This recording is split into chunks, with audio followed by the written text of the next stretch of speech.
I'd love to just jump in. Our topic, it's a part two to building a lasting foundation for volunteer engagement. We're welcomed back with Angela Williamson, and we are so excited to have her back for a part two. Thank you. Um, I am so excited to be here. And everybody else. So, hello to everybody. yes, yes. Before we jump even further and Angela shares a little bit more about herself, I would love to hear maybe in the chat if you joined us for part one. So if you joined us for part one, maybe you drop in, yeah, I was there or loved it or whatever. If this is your first face-to-face, I mean, share that as well. We love the face-to-face community growing. This is a quarterly webinar series.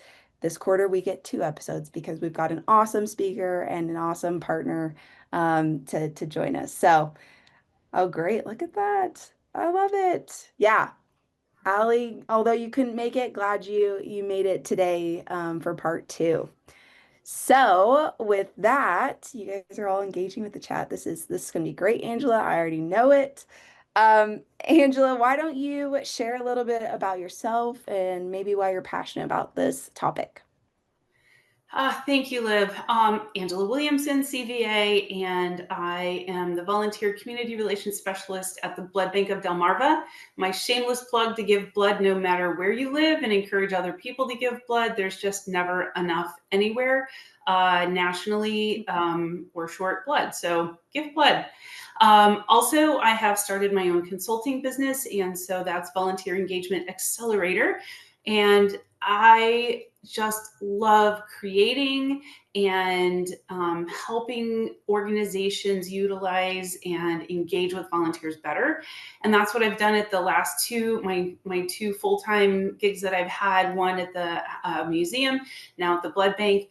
So I've been doing this for about 19 years, and I want nonprofits to be able to do their mission more effectively and bigger and better. And so I really do believe that volunteers are a very strategic part of that. And so with that, I want to help volunteer leaders be able to do their roles at the best that they can, and their organizations to do the best they can, so that then they're serving more people or pets or whatever their mission is. Yeah, I love that. Furthering the mission. And this is, I'll say, first of all, Angela, thank you for your time, but then also to our audience, thank you all for joining because this is a step in furthering your impact as well, and just engaging and joining and listening in today. So I'm excited, Angela, and I want to jump into things. But as a little icebreaker, I want to gauge kind of where our audience is in terms of their volunteer management systems. So we're going to focus predominantly today on, building that lasting foundation for your volunteer engagement. But we've had conversations, Angela, on what volunteer engagement is, and we'll unpack a lot of that today. But kind of before we get started, I'm going to launch this poll question.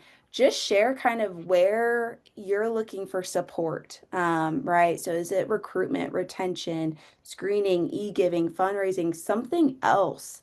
Put it in the chat. This kind of gives everyone here an idea of, well, it gives us an idea of where your focus is, right? And kind of what maybe is keeping you up at night. And then also just your community that has joined here today, other colleagues as well. We want this to be a community, which is why we have the chat and you can engage with each other. We also have a Facebook group that we'll share at the end of today's event that you can engage with as well. So highly suggest either putting in the chat or sharing here on the poll, kind of where you're at. So VMS, Katie sharing, oh, recognition and engagement. Yeah, that's a really good one. Training and engagement. Awesome. I love it. So please connect with each other. The chat has a lot of ideas that aren't on this poll. So please engage. A lot of training there. I see. This is great. All right. I'm going to go ahead and end the poll. Just share the results with you all so you can see recruitment and retention. top two, significantly the top two here. And then I saw recruitment, recognition, training in the chat as well. Those were some big ones. So this is fantastic. All right, Angela, I say we jump into things and we start with kind of a recap of part one. We went over, these are some of the areas that we went over, but for anyone that's maybe joining us for the first time, I know we went over this analogy of the house of volunteers. And I would love if you could kind of just recap that and share how it relates to building now a sustainable volunteer program. Yeah, so just real quick, and it's recorded so you can go back, I'm sure, and the link's in there. So go back and watch the first one if you want, if you missed that. But basically, I'm making the analogy of building a house and our volunteer engagement. And so like with a house, you need a solid foundation. Foundation pieces are going to be what you're laying down, like how are you putting things together and how are you making decisions? So, and what are you basing that on? Ethics through the CVA? Is it the standards that are set out by Alive? Is it, or whatever country you might be living in?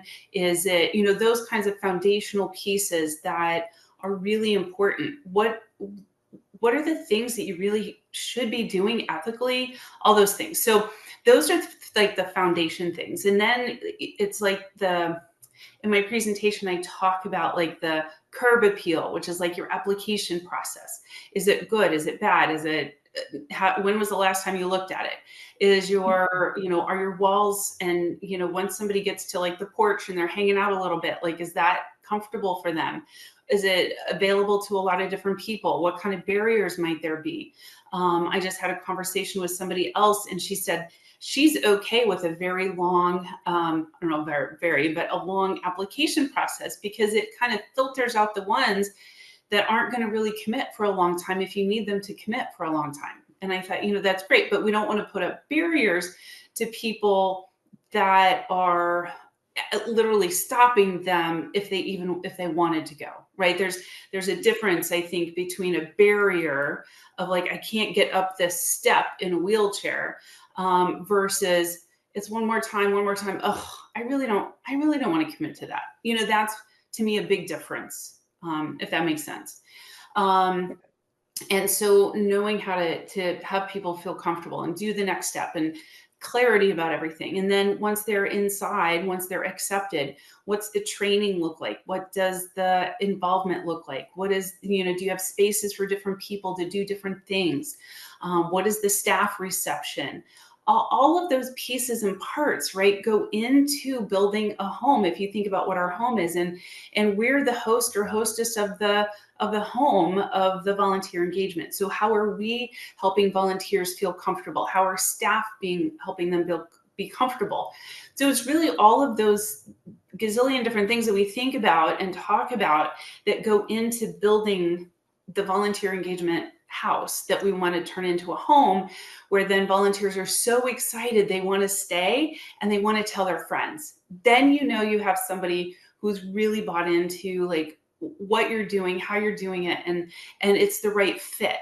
Because the other thing too, is you could build the best like volunteer engagement thing and engagement or house, and you've done all the right stuff, but somebody still drives by. Well, that was because the person driving by is looking for a condo and they have to buy your house, or they're looking for, a multiplex and yours is like a single level, or, so it's still okay that not every single person comes and volunteers with you because it's not the right fit.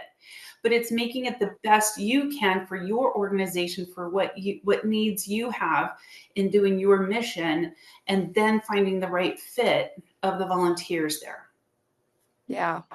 I have to say I love that analogy, and it's not just because I'm an HGTV fan. So, I love it. I Yeah. love it. But I just think it's so applicable, and we'll unpack that more today as our discussion goes on. But Angela, thank you for kind of just recapping that. And again, everyone, if you go to verifiedfirst.com under resources, there's face to face, and previous episodes, including Angela's part one, is available there. Um, Now, kind of Angela, on that, so we discussed the structure, right? That house analogy, and now I want us to talk a little bit more on like sustained engagement, right? Scalability, sustainability. So my question is kind of what's the biggest shift in mindset a leader needs? So our audience here needs to make when moving from construction, let's say, of the house to cultivation, right? Sure, sure. And I love the poll because it shows that many of us are concerned about recruiting and retention. And building a solid foundation in a house and volunteer engagement is going to help you with that. And that's why I called it like reverse recruiting, because so you reverse back a little bit and look backwards and go, okay, well, what am I recruiting people to? Like, do I even have all the right things? And am I even, and this other colleague I was talking to said that she has heard from way too many people that volunteer, that people are applying to an organization and never hearing back. So then is it really a recruiting problem, or is it our own Right. selves? And if you're on this call and you answer everybody, I'm not talking to you. So you're doing it great. But I have heard people that have applied to the blood bank say, "Gosh, you're the first person out of 5 that got back to me." I got, oh wow. Oh, So that's what I mean. Sometimes we might need to have to reverse and look back and say, okay, well, do I how do I address every single application that comes in? And if you're getting too many applications, then that's something to look into as well. Why is it that you can't get to it? Can you have a volunteer help you? Is the application not clear and it's attracting a whole bunch of people that once they get to the house, then they're like, oh, that's not what I wanted.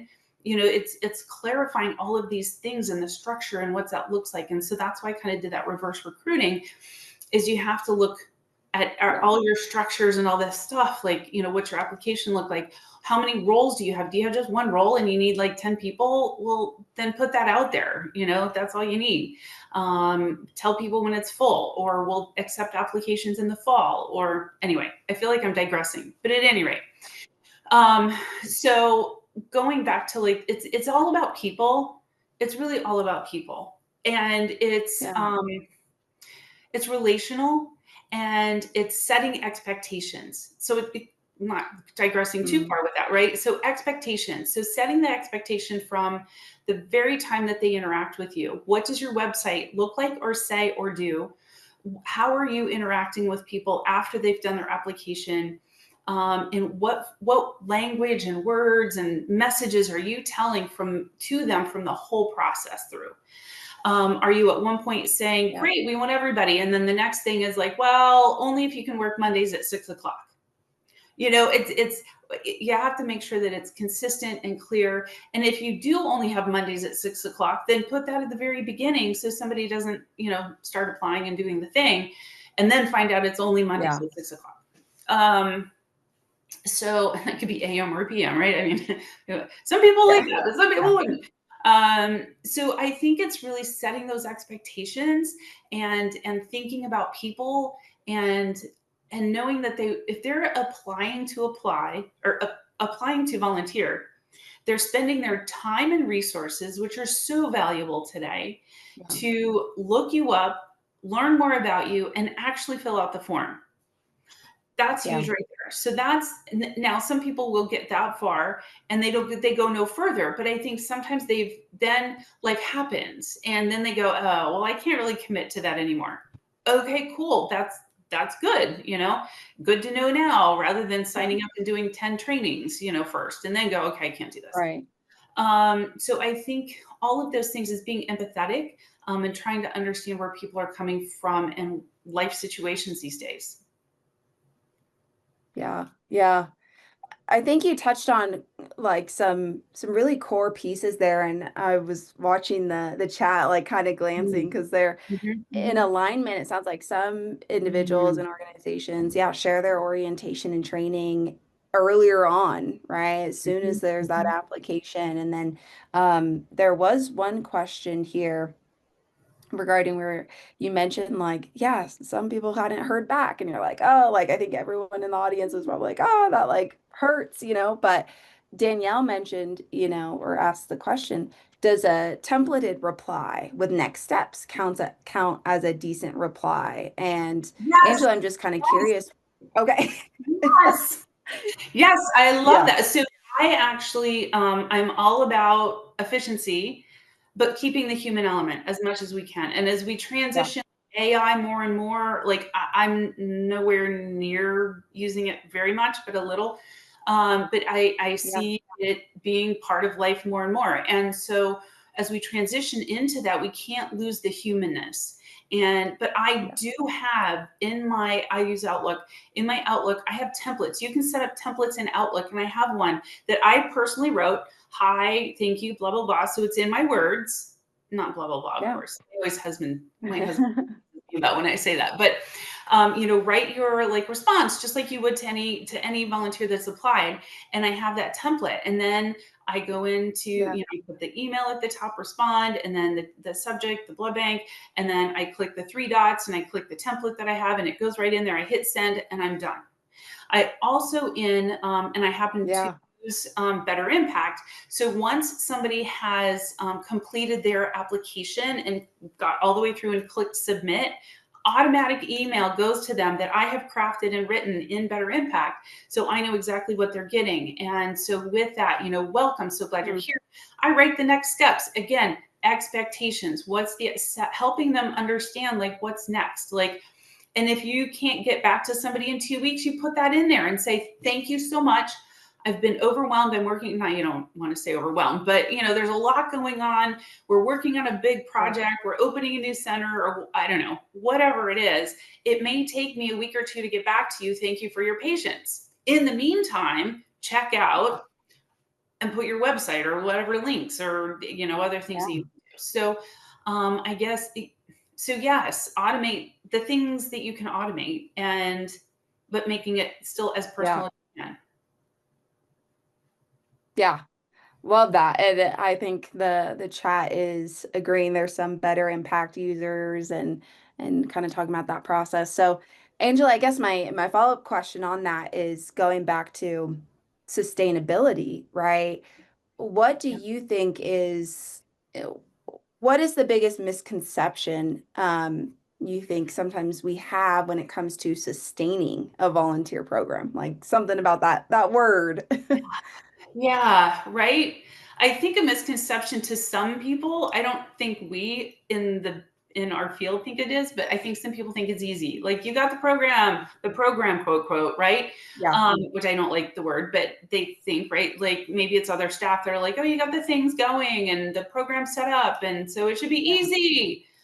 No, I'm sorry. There has to be constant input and there's constant review and constant changes and constant, Yeah. care and concern that has to happen because we're people, we're kind of like a plant. Like each plant's different. Like some are a little, like an orchid that I've killed one of two so far, that take a little extra different care that I apparently Yeah. don't have quite right, or where you have your turf grass that kind of just grows on its own. So I mean Yeah. it's different.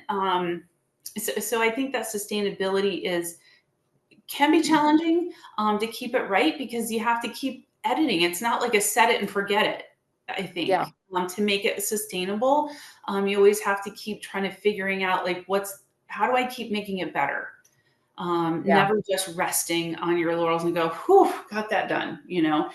I have everything planned out for the year. I am good to go. Okay, Yeah. maybe, and that's an awesome, awesome, awesome thing to do. But to kind of review that annually, then, if you have it kind of figured out for the year, that's by all means beautiful, and something to attain, but not just it turns into the same thing every year. Right. Right. Yeah. And I'm sure like the needs of the, program evolve, right? The maybe even the direction the organization's going Yeah, yeah. yeah. Yeah, absolutely. The needs change, Yeah. the roles can change. The volunteers, as I've talked about before, volunteers have changed. All of us have changed in the last 5 years for sure. Yeah. In so many different ways for so many different reasons. the last 5 years, I just wonder, like, if we, move forward 20 years from now and look back, I just wonder what we're going to think about the last 5 years. It'll, Yeah. time will tell, but I feel like it hasn't been the smoothest ride along the way. So, No. Yep. Not a we're all walk in the different. park. What's affected us all differently. Yeah. Yeah, absolutely. Well, Angela, we have a couple questions. So I'm going to touch on actually there's one main one. Oh no, there's two. I'm lying. Okay, there's two. Here we go. Diane said, "What type of targeted language would you add to a scripted message to let the potential volunteers know it costs us per background check? So if they are on Oh, the fence, please don't apply." yeah, that's a great question. Yeah. I would put that up front. In fact, on my application page, not mine, but the application page on the website, I state what the process is, and I include background check, whatever. And Yeah. it's do the application, and then you're going to have an interview, and then there's background checks now are required. We ask you to do 20 hours at least or more a year. Put all of that at the very beginning, because that will help filter out folks if they Yeah. if they read it, they'll filter themselves out. And I also would again, expectations, I would reiterate that every time you send them an email before they are actually accepted. In fact, I've changed my method a little bit, my terminology, whatever. My process is that I now put the background check at the very end, after. So the volunteers will have met with me. I will have put them in as an accepted volunteer. They do all their online training, they do in-person training, then I put in the background check. And I tell them when I have my interview with them, this is going to cost us money, and I need us to be fiscally responsible. So that's why I'm doing the process the way it is. At the very beginning, the very front interview, I tell them, this is the process, this is how long it takes, this is why. And I think I haven't had anybody balk at that. They just, Yeah. okay, they get it. And so I think it's setting that Good. expectation again at the very beginning and put it out there. I think in general, most people will get it. Yeah. Yeah. Absolutely. Yeah. Mhm. Going back to expectations and transparency and communication too. Um, One more question, and then I'm watching the clock and I'm like, oh my goodness, time is flying. So I'm gonna ask one more that was in the chat. William said, how do you suggest onboarding episodic volunteers, particularly those who want to commit to just one event and maybe might not need a background check because they'll be closely supervised, but like those one event volunteers, any ideas? Yeah, you can set it depends on your organization too. So if they don't need a background check and there's not a lot of risk and it's like a race or something, I'll just Yeah. pick that. I don't even know what it is. But um, there are ways, at least in Better Impact, you can have two different applications. So you can Okay. have the episodic application where you take like the minimal amount of information that you need, the name, the phone number, the email, whatever it is. And then again, you can set up that an automatic email that goes out to them once that's done and say, okay, great. Thank you for this. Here's how you sign up. This is the date and time, blah, blah, blah, or whatever it is. Or maybe that's Okay. even made public, however you want to do that. And then you can get links to instructions, show up here, do this, do this, do this, like, and make sure that they have all that at the top of the email. You might even say in the subject line, save this email, important Yeah. instructions or something like that. And Absolutely. so helping them, know that that's what we do. So that's how you can do that. Yeah. So that's just one way, depending on your situation too, that may or may not fit. But I'd be happy to chat with you offline. Find me on LinkedIn. Awesome. Awesome. Well, Angela, for the sake of time, I'm gonna keep us moving. Okay. This happened part one too, where we're like an hour is not enough for Angela and I. But I want to talk about cultivating community and connection. So, kind of furthering what the foundation that's been built. So the house has been built, the framework's in place. Where, in your opinion, where do we begin the work of making it feel like, going back to the house analogy, a home for our volunteers? Yeah. So a couple different things that I've had to do because volunteers are spread out from about 3 hours apart, and they're in 6 different centers, and they're mobiles, and they're all over the place. So I can't be everywhere at once, unlike everybody in one building. Yeah. If you're in one building, you have volunteers in one space, great. It might be just a little bit easier for you, but if you have like volunteers spread out all over the place, it's a little more challenging. And you can use this either direction. But something that I started is I have volunteers that I recruited. That you'll hear me say, I recruit volunteers to help me, and you should do that first. Have them help you first, find the right skill set. So they do. They follow up with a phone call once a volunteer's been accepted and they've done their application, and I'm like, yep, they can be a volunteer. Then I have a group of volunteers that will call and or text or email those applicants turned accepted volunteers and say, hey, I'm a current volunteer. If you have any questions with anything, let me know. Do you have any questions? I'm here for you, et cetera, et cetera. So starting to build that community, right? Knowing that there's support out there that's not just me, quote, paid staff. That Right. there's somebody else out there that's on the same thing. And I've had volunteers tell the calling volunteers questions that they had. And I'm like, but I just emailed them and they didn't tell me that. So, but that just means they feel, whatever reason, they felt like better, more comfortable telling a volunteer. They didn't Yeah. want to tell me they didn't get it. I don't, and that's okay. I feel like I'm a pretty open person. I want them to tell me, but I get, Yeah. and I get it. It can be different. So creating that, I have lead volunteers in some of the centers, and they'll do the in-person training, and they create their own community there by knowing who all of those volunteers are that are doing that particular role at that building. Because I can't know 300 people intimately or even socially, like I just too many.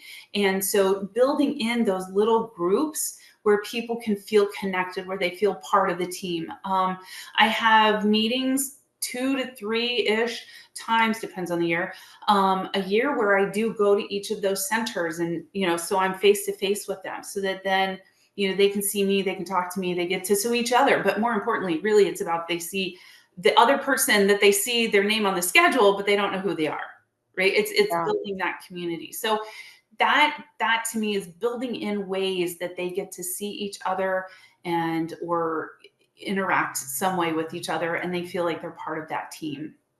Yeah. Yeah. I love that, of connecting your volunteers, new volunteers with existing volunteers, so early on, right, in their volunteer days with your organization. I'm curious on that, like, are there certain communication strategies or channels that you have found to be the most successful or most accessible for your volunteers to really further that community aspect? Yeah, that's a great question. And it depends on your audience and who your volunteers are, quite honestly. If you have, you're a nonprofit and your target volunteer are mostly college students, I'm going to guess it's all texting, right? But I have to say, like, even the retirees that we have at the blood bank, along with high school and college students, but young professionals, but texting is becoming more popular, and so figuring out how to do that. But again, setting the expectation. I upfront will tell people email is the way I work. And so if you need to reach me, email, I will be on my email. Email is on my phone. Email is on the Yeah. computer. Email is for me. And so I find that if they do have a problem, question, or whatever, they'll email me. I do give my phone number out, though, to a small selected crew of volunteers, because I don't want 300 texts on my phone, because I just That's can't. I just fair. can't hand that. Yep. Doesn't work for me. So I do, but for like the lead volunteers or the volunteers that work with me directly, they have my phone. So so they can reach me in that way.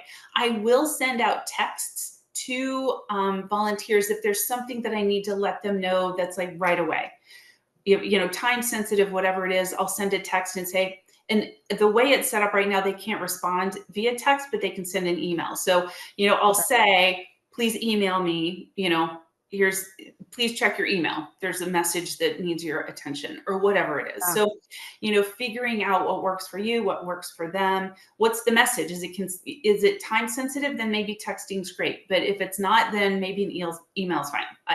Everybody's going to be a little different, but I think communication I think it's more challenging today than it ever has been. Yeah. I have lost texts in the scroll, like somewhere it's like 15 down, and I'm like, oh, did I ever? Oh, whoops, I didn't reply to that. Or Yep. it's on my email, or which email? My work email, my Gmail, I still have Juno for some things. So it's like I feel like 5 different things that I have to check to be able to communicate with people. Yep. Use social media, like let's tack that on top. Like Yeah. I feel like it's more challenging today than ever to Yeah. communicate in really good ways. Yeah, absolutely. Yeah, there's more channels than ever. It's more accessible than ever.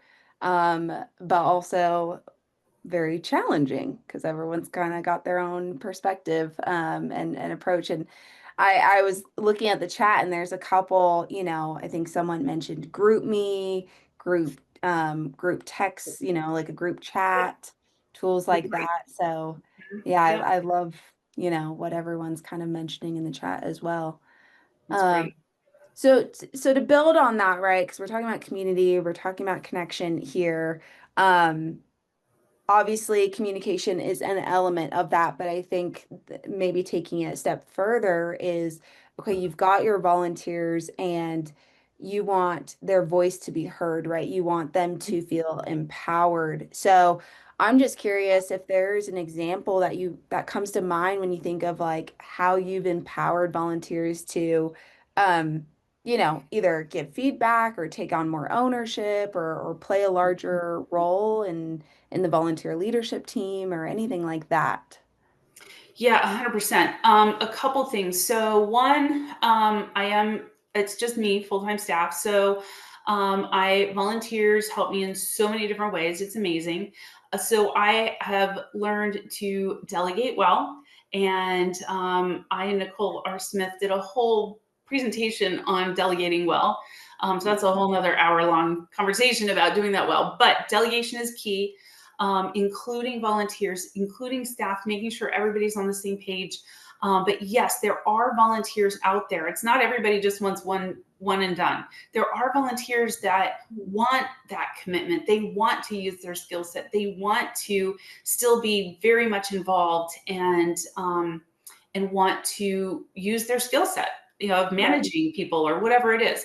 And so involving them. So like I said, there's 6 different buildings. So I have in fact, I've to help build in quote redundancy or backup plans is that I try to have 2 volunteers. Or one place has 3 volunteers as co-leads. And so then that way, if one's sick or one has to leave or whatever, or one needs to retire for life changes, then we have at least one that can hang in there and like do the leadership part and the trainings and all the things they do the scheduling and all the things that then until we can get another co-lead in, and then they can again share that responsibility. And so that's one of them. I found a volunteer who helped me with return on investment because I don't love numbers. And so, but I found a volunteer who loved it. And when she retired what she retired from was acquisitions of other businesses. So return on investment was like her, like Yeah. do it blindfolded, and Yeah. so she set up an Excel spreadsheet for me that I just basically have to plug in the numbers and don't move anything, and I'm fine, and it's fabulous. So there's Yeah. so many ways to involve volunteers in higher levels, more skilled levels, leadership levels, and it's just so incredibly important to do that because give the volunteers that opportunity, and some of them will rise to that role. And you want to be careful because I also it's not all like happy, right? Because I had somebody and I should have known. So always listen to your gut. Here's the other thing. Always listen to your gut, right? I think we know that, but in general, if you're new, listen to your gut. Because I had a volunteer who was like, yeah, they were newer to me, newer to the organization. So I didn't know them really great. but they wanted to be a lead volunteer in this new center. I was like, okay, she seems like she's, on it, and it's great. And it was going to be 3 co-leads, and and then the first time that we met with the 3 of them together, I was like, I don't know if this is the best trio, and I thought, it's just me. It's just, I don't know. I was having a bad day or something. Always listen to your gut. Did I tell you that? Because then some months later, we found out that this just wasn't working. So then I had to have a conversation. It was very challenging. And then she got upset and da da da da da. Yeah. But if I didn't deal with it, that's the other lesson. Deal with it sooner than later, because it's only going to get worse if you don't do it. So lesson learned, listen to your gut and deal with anything that you didn't see or hear or feel beforehand. Like, deal with it sooner than later, as soon as you figure out that it's not the right thing. Yeah. All that, I don't know. Sorry. I'm just like, Yeah. No. throwing these experiences out. So No, those are important. I loved the very positive example, right, of what empowerment, what that can look like, and how to develop that, and that, Mhm. impacts Mhm. volunteer engagement and retention, and Mhm. also just what all you can do at the end of the day, really, as well. But then, yeah, I think there's gonna be some downfalls, and there's Yep. also gonna be disengagement's gonna happen, Yes. at Yes. some point, right? That's just the reality. And so I guess to kind of go there and then to kind of move us to maybe another topic, I guess, do you have any tips or ideas on how to handle those, when it comes to disengagement from volunteers, but ensuring that it aligns with your mission, right? So you're not just incentivizing them like show up and you're gonna get, well, paid or whatever the case may be, or, so yeah, I'll stop there because I'm gonna ramble. But any thoughts? Yeah. Disengagement can be so tricky to see unless it's pretty obvious. Yeah, Which, if it's obvious, then you deal with it right then. But I think yeah. disengaging can help, and it's sort of like, I think of it as the quiet quitting, right? Like, Mhm. somebody starts like slowly doing less, or they have more things that have happened in their life. Oh, I can't make it because, or that I can't, this or that, and so Yeah, I think that is a clue, and sometimes that's hard to see right away, because maybe they did have, like, their car had an accident, or their parent or kid got sick, or whatever it is. Like, those are normal, natural things that can happen. But then if it keeps happening over and over and over, then it's like, oh wait, as soon as I can figure it out, then I'm like, oh, what's going on? Like, I need to talk to them. How are you? I'm checking in. Like, what's going on? Do you still like what you're doing? Do you not like what you're doing? Do you need a break? Do you want a different role? Do is life just so crazy at the moment that you just need to be off our list for a month or two, and then re-engage when you're yeah, ready? And volunteers can burn out, especially like the leadership ones. So I try to check in with them and have meetings with them outside of all the other meetings that I with the other volunteers, like just them, and be like, how are you? What's going on? How can I support you? And so there was a volunteer that was like, I'm getting tired of doing this thing. My life has changed. And I was like, okay, cool. So I was able to find another volunteer who could, and I said, can you hang in long enough to train this other volunteer? And they said, yes. I said, oh, thank you so much. And so, but knowing that there was like hope at the end, right? I think it yeah, gave them that like energy to finish up and train the new volunteer, right? So then they knew yeah, they'd be out of it. So I think that yeah, those are just some ideas of, but being aware of that. And again, with just me and 300 volunteers, I know I could do better. I know that it could, I'm sure I could catch things sooner if I, had all the time in the world. But I don't. And so unfortunately, I think I don't do it perfectly. Well, I don't do anything perfectly, but quite honestly, right? Do any of us? We're human. I'm human. yeah, I've just done this for 19 years. So lessons learned in life is what I can share with you. yeah, And so I think that, but those are some hints and to look for. Is somebody feeling burned out? Are they just feeling down? Are they just more negative? Are they not as positive as they were? Those yeah. kinds of things. Yeah, yeah, I love that. And I think it goes back to empowering your volunteers to speak to you or a volunteer leader or whatnot, and kind of, yeah, share where they're at. Mhm, mhm. Um, well, Angela, we have some questions. So as we kind of Okay. jump into talking about the volunteer experience, Maya has a great question here. So Maya shared, we have a volunteer event planning committee made of current volunteers. Sometimes they struggle to come up with ideas for like low cost events, right? That don't involve simply coming together at a bar, which is often the cheapest or most convenient option, she mentions. Do you have suggestions for ways to bring large amounts of volunteers together for community building outside of bar-like spaces without spending too much money? Yeah, that's a great one. And it's so variable. It depends on your group. Like, are they all 25 or do you have a range of ages? Are they all like 70? Or do you Yeah, have a range from, 40 to 80? So that'll kind of depend, but picnics out in the park, maybe. I'm just kind of off the top of my head brainstorming yeah. here. Or finding another nonprofit that has space, go visit them. Or I'm Mhm. just trying to think. State parks, city parks, state parks, those kinds of things. I love plants, by the way. So Yeah, that's what mine. Maybe finding an event, that, whether maybe it's not axe throwing, but you know what I mean? Like a yeah, thing, that can handle whatever size group that you have. The other thing too to remember and thinking about the house and analogy is that not everybody wants to be in like the social room, right? And some people want to be like tucked away back in the kitchen, hanging out with like three people. Um, yeah, they don't want to be out in the like the 100 people. And so yeah, creating spaces that appreciate everyone, can really be helpful too to think about that. And I have actually put a survey out to all volunteers to say, what ideas do you have? What would you love to see? Would you yeah. like to see, everybody or just a group or just our team? Or, I, that's a suggestion too, is, do a survey and figure out what your volunteers really do want. Is it Yeah. indoors, outdoors? Is it go-karting? I don't know. Go give Yeah. blood all together. I'll put that in there. Sorry, I can't help myself. But like, what is it that your team and your group of volunteers want to do? Yeah.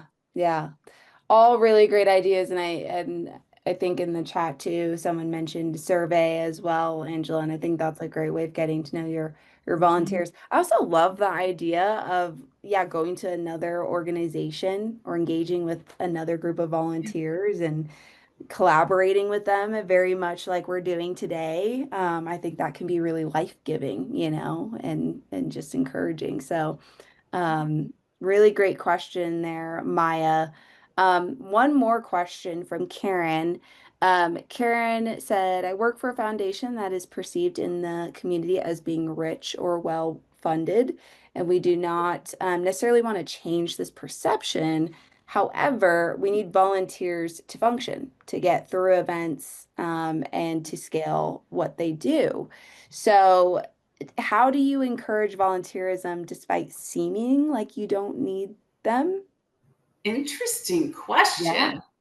I think everybody's jealous. Yeah. No, I'm kidding. No, but it has its own challenges, it sounds Yeah. like. And so I haven't run into that before. So that's really cool. Um, I think if you talk about the impact and say for this particular, I just think of art. I don't know why, but art's Yeah. expensive, right? So I think of art. So I'll just say, I don't even know what you do, but we'll just call it an art museum. So this art museum has a gazillion dollars and they've been endowed and da da da da, right? So the perception is the art museum has a gazillion dollars. Okay, Yeah. well, that could be, but they don't need, 100 staff every single day. But for this big gala that they're holding, maybe they do need 100 people to, for whatever it is. And so if you frame it that way to say for this particular event, we Yeah. need, 50 volunteers because the staff will be otherwise occupied with X, Y, and Z. And so we need 50 volunteers to help us do these things that staff won't have time to do during the event, before the event, after the event, whatever. I don't know. Yeah. That's just kind of what initially came to me without having time to really think too much about it. But, putting, again, I think it's for anything, like what's the impact and what's the reason. People want to know why. And so if it was an art museum and they're putting out a plea for volunteers, people could look at that and go, well, why do they need that? So you have to explain why you need that. Yeah.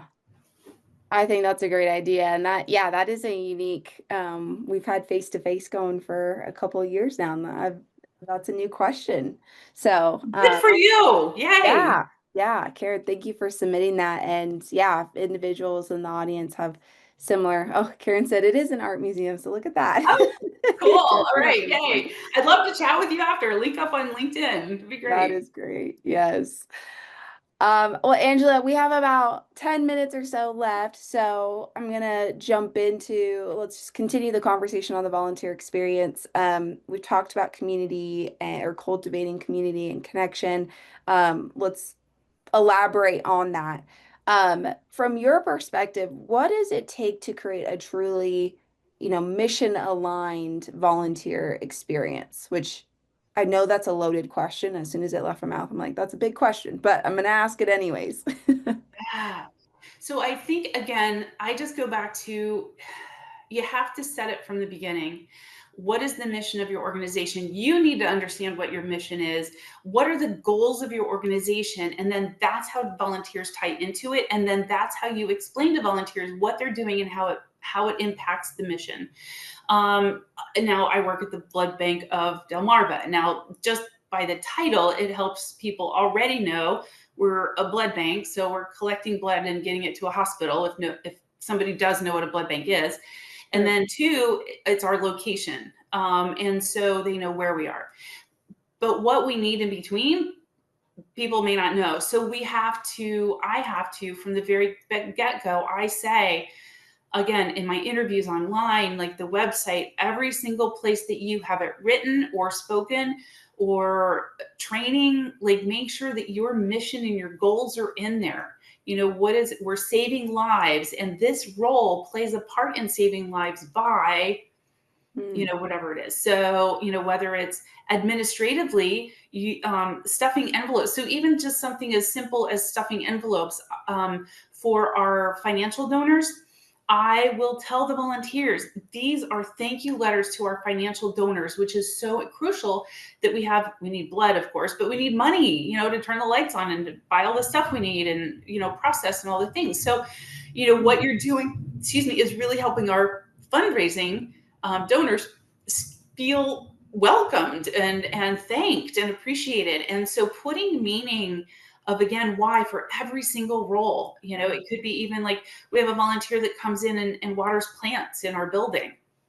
Pretty simple, but once a week, plants are getting watered. Why? Because it's more beautiful for donors and staff. And, so putting always the mission, like, how does it tie to your mission? How is it going back to, like, again, your goals and mission? I really think every way you can to tie it together.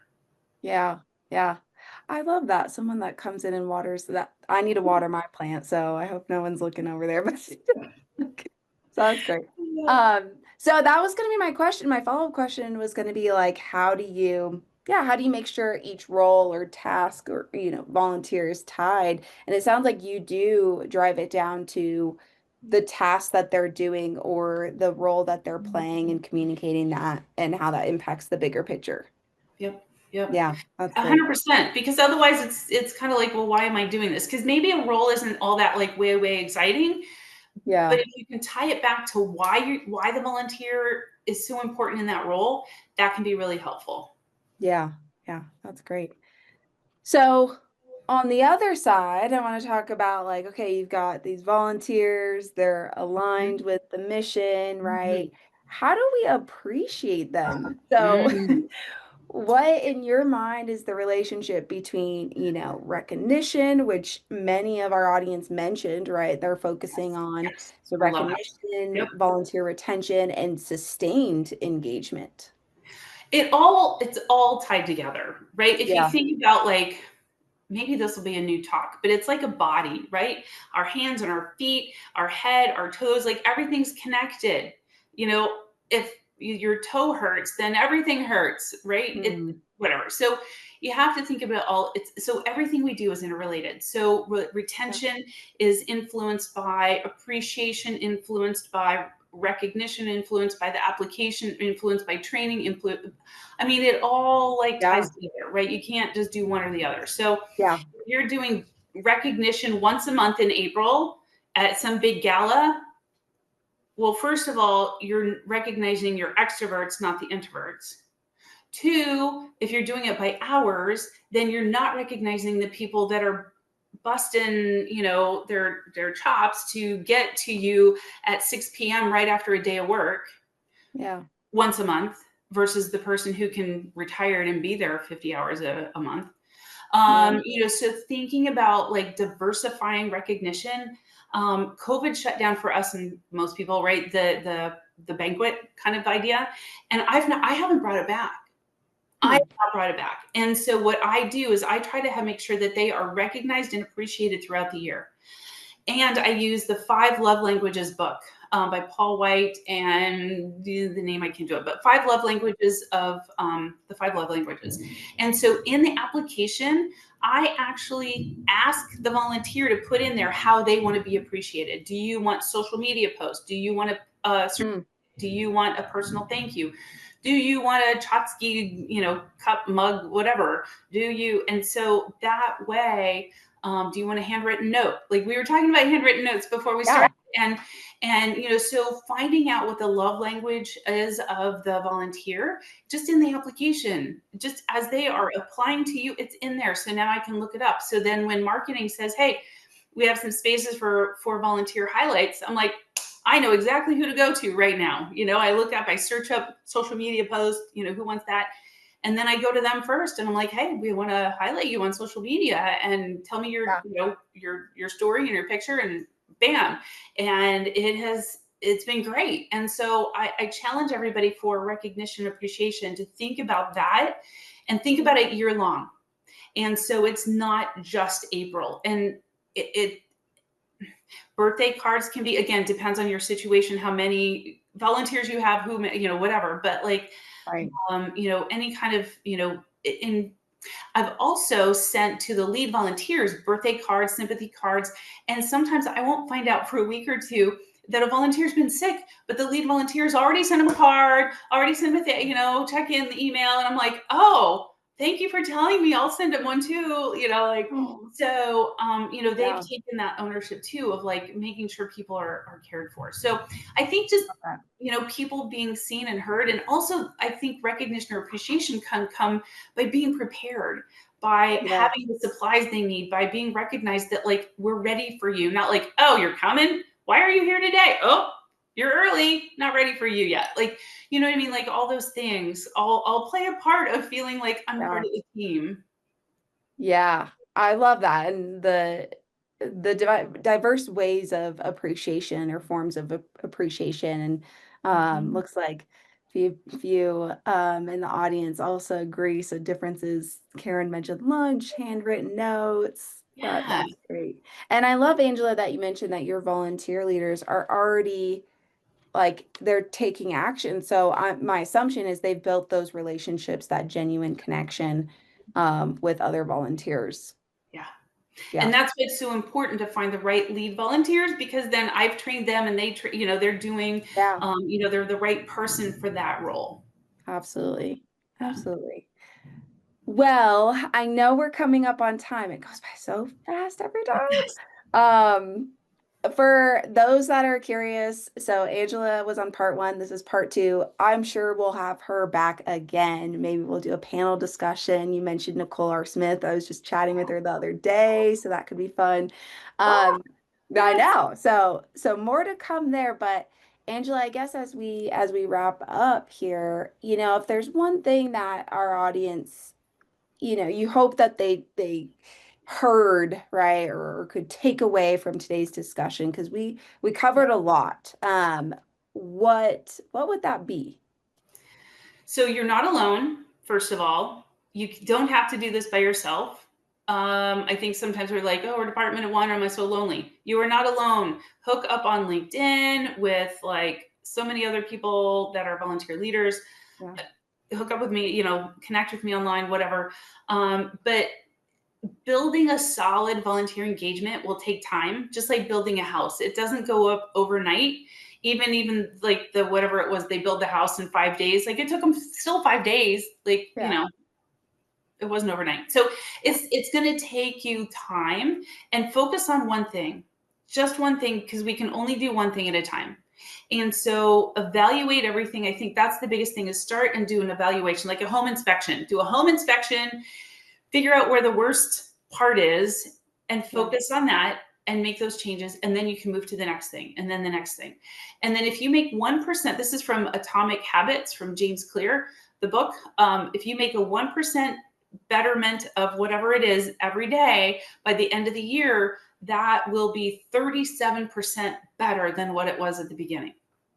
Thank you all again so much. We'll see you in a couple months for another face-to-face episode.